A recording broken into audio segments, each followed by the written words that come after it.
हरियाणा के गोहाना में सर्व समाज द्वारा पहलवानों के समर्थन में आयोजित एक सभा में जम्मू कश्मीर के पूर्व राज्यपाल सत्यपाल मलिक ने केंद्र सरकार को निशाने पर लेते हुए कहा कि देश और दुनिया में इंडिया का नाम रोशन करने वाली महिला पहलवान खिलाड़ियों के साथ जो हुआ है वो आप लोगों ने भी देखा होगा।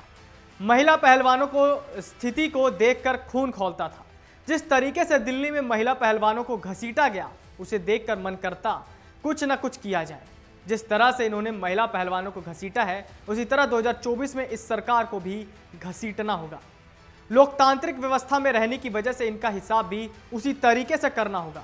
न केवल बीजेपी सांसद बृजभूषण शरण सिंह को उसके पद से हटाएंगे बल्कि जो सरकार उनका समर्थन कर रही है उसे भी लोकसभा चुनाव 2024 में 100% हटाने का काम करेंगे। मैं तो यहां के बाद सीधे राजस्थान के चुनावी समर में कूद जाऊंगा। साल के अंत में वहां विधानसभा चुनाव है। उन्होंने पीएम का नाम लिए बगैर कहा कि अगर ये राजस्थान में चुनाव हार गए तो बीजेपी के लोग ही इन्हें हटा देंगे। उन्होंने कहा कि सत्ताधारी पार्टी को ये नहीं भूलना चाहिए कि सत्ता आती है और चली जाती है। देश को ऐसी संकट में मत डालो कि इसे पटरी पर लाना संभव ना हो।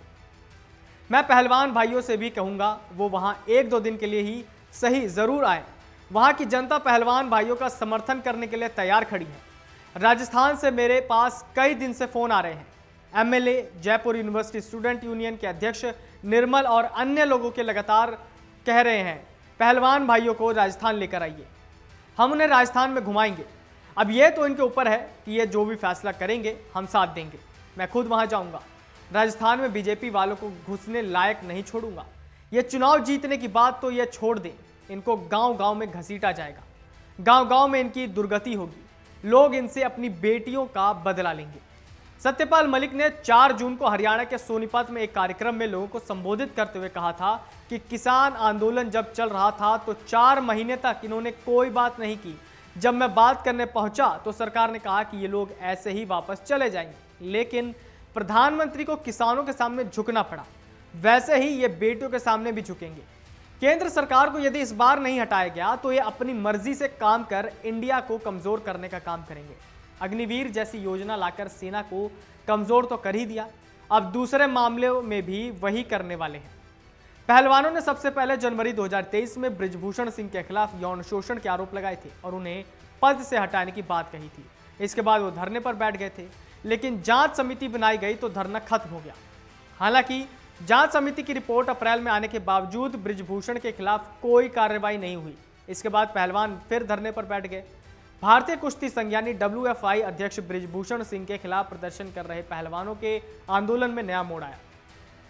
मीडिया रिपोर्ट्स में दावा किया गया था कि 2016 रियो ओलंपिक में कांस्य जीतने वाली पहलवान साक्षी मलिक प्रदर्शन से हट गई हैं और रेलवे में अपनी नौकरी पर वापस लौट गई हैं। हालांकि इस खबर के सामने आने के बाद साक्षी ने तुरंत ट्वीट करते हुए इन खबरों का खंडन किया।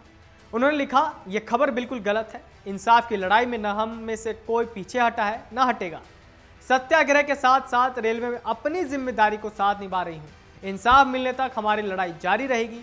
कृपया कोई गलत खबर न चलाई जाए। इस आरोप को लेकर पहलवान बजरंग, साक्षी और विनेश सबसे पहले 18 जनवरी को दिल्ली के जंतर मंतर पर धरने पर बैठे थे। इसके बाद खेल मंत्रालय से कार्रवाई का आश्वासन मिलने के बाद पहलवानों ने धरना समाप्त कर दिया था। कोई कार्रवाई न होने का आरोप लगाते हुए पहलवान 23 अप्रैल को दोबारा दिल्ली के जंतर मंतर पर धरने पर बैठ गए। पहलवान और बृजभूषण दोनों तरफ से बयानबाजी का दौर चालू रहा।